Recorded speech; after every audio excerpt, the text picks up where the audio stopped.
Bismillahirrahmanirrahim and Assalamu alaikum. My today's video is about present continuous tense. In my previous lectures, I explained present indefinite tense. So first I will tell you the meaning of the word tense. Tense means time, or in Urdu we call it zamana. There are three main types of tenses: present tense, past tense, and future tense. Each of present, past, and future will be further divided into four types. The first one is present indefinite tense that we have covered in our previous lectures. So, the second tense, that is present continuous tense.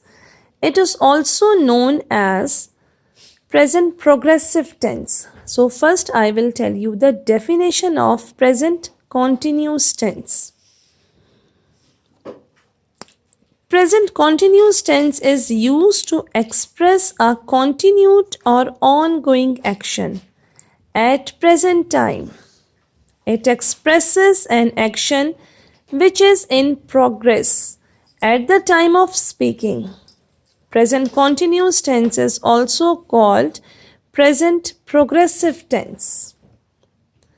So, for ongoing action or anything that is going on, for that activity, for that action, we use continuous tense. If it is happening in present situation, then it will be present continuous tense. So, how we will identify such sentences in Urdu? Urdu में निशानी, or we can say identification in Urdu is, at the end of the sentence we will have रहा है, रही है, रहे हैं, etc. And how we will convert such sentences into English?